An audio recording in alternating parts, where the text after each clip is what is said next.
On healing of generation, let us understand. There are a lot of talks, so many retreats on healing of generation. But I am going to give you a very, very simple, down-to-earth point to understand this healing of generation or healing of the family tree. This is nothing new. This is nothing complicated. This is very simple. It is the way we understand this. First of all, what is the salvation plan of God? The salvation plan of God itself is, the salvation plan of God itself is a healing of the family tree. That we have to look in a positive way. Adam, Noah, Abraham, the three persons. Adam's family committed sin. And so what happened? The next generation, his children, committed much more sin. Yes or no? Adam and his wife, that is the first family, committed sin. So that sin transmitted genealogically. It's like easy to understand. Suppose I have diabetes because my father also has diabetes. And in all probability, we may know if it is not healed, my child also may have diabetes. So we take it granted, oh, what can I do? My father has diabetes, so I have diabetes. So and so died in cancer. Yes, his father also died. His grandfather also had the same cancer. Isn't it? So we see a clear genealogical transfer in our situation. But we must understand, like this transmitting of sickness of cancer, sickness of diabetes, sickness of blood pressure, it's very easy to understand, but the same way there are invisible faith level, spiritual level transfer also.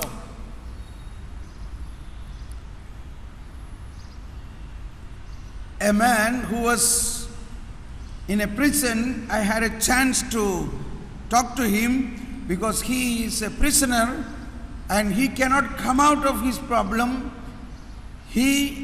After his punishment, he goes out, but in 1 week he will come back to the prison because he commit the same sin again.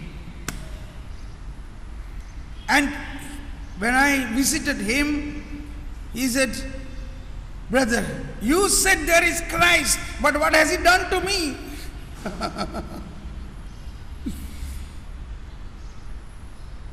I cannot understand my bad habits. I am not able to come out. I go out. When I go out, I see that thing. I immediately feel like to rob it. And there I am. I will that night rob it, and next day I am in the prison again. I cannot resist this. I go, I see a beautiful girl, I do something for her.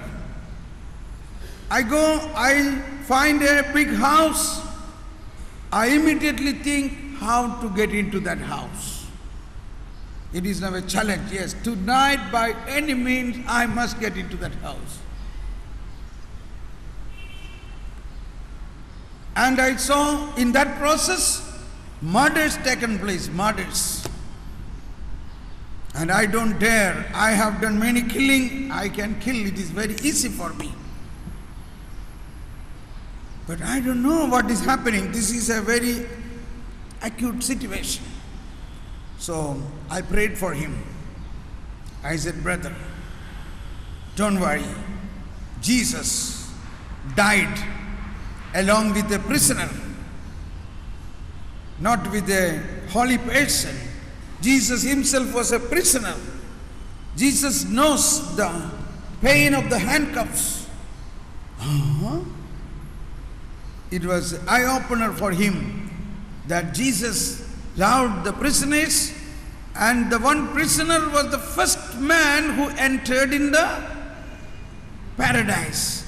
He said, today you shall be with me in paradise. Okay, so these are all I explained. Then I prayed for him. Then when I was praying, I found out his father killed his mother in front of him. His father killed his mother in front of him. He said, yes, it's not only me, my brother and sister, in front of 3 children my father killed. And the other 2 children, they committed suicide. I also want to do something like that.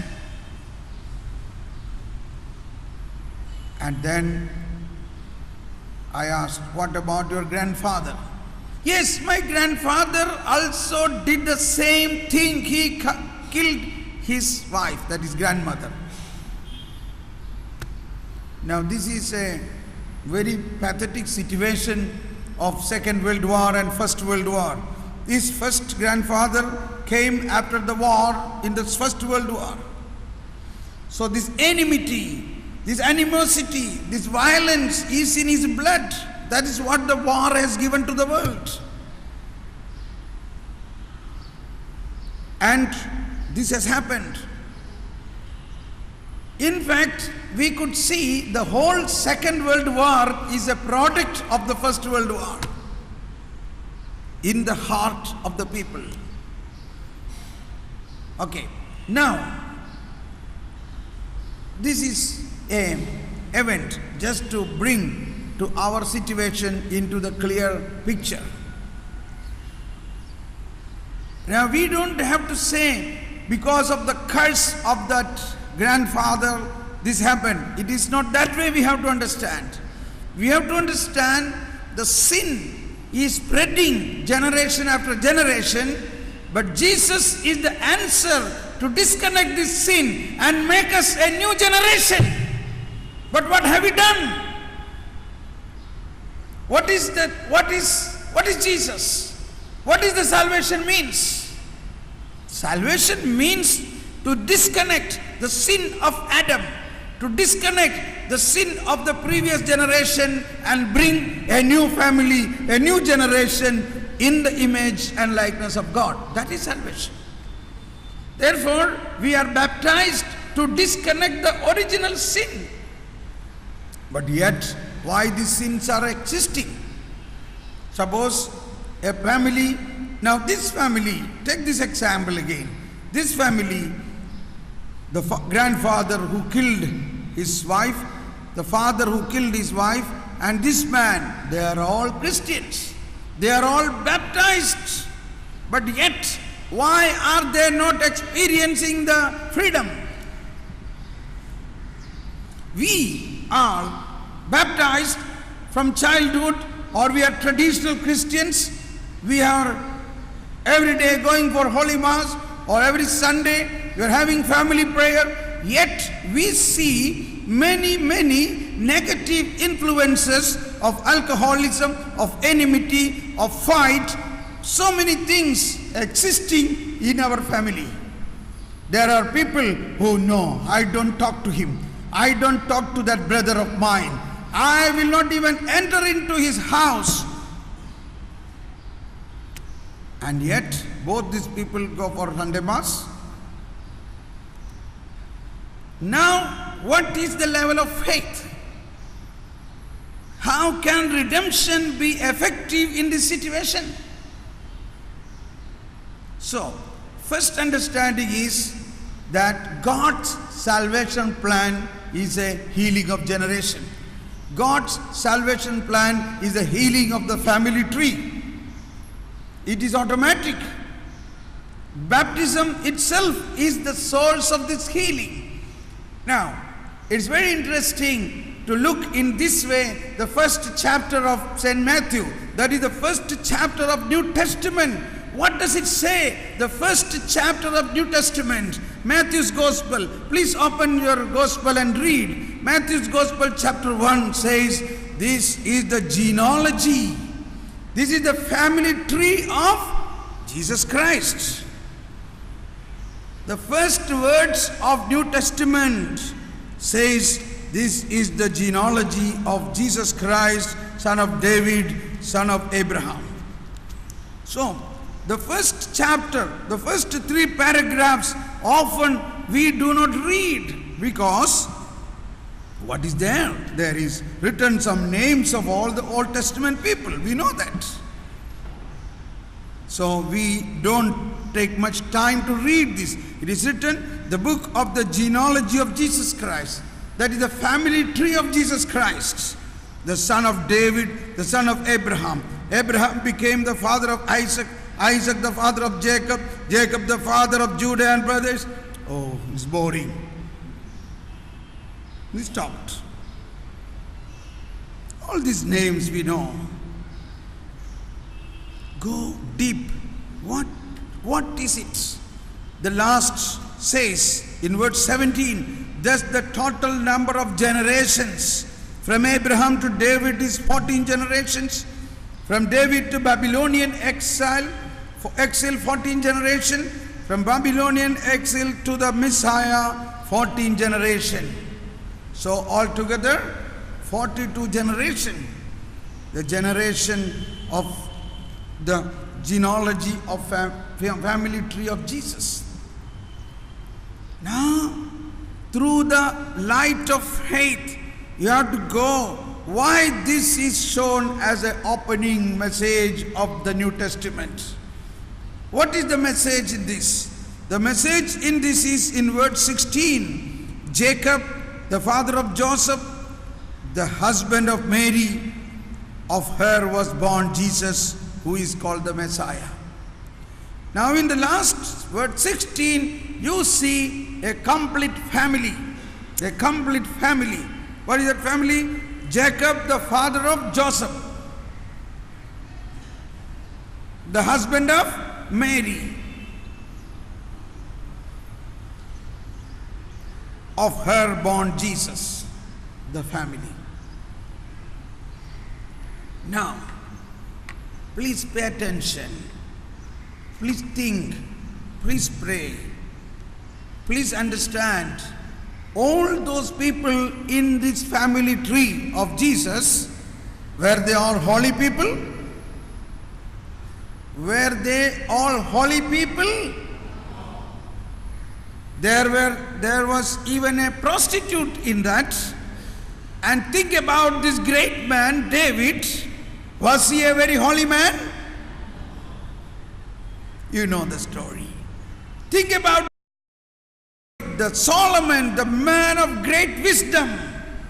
Even so much of wisdom he had, but still he was not healed. Still he had not experienced Christ, because the redemption has not come that time. And what was the problem with him? He was a big womanizer. He had 700 women, 700 wives, and 300 assistant wives.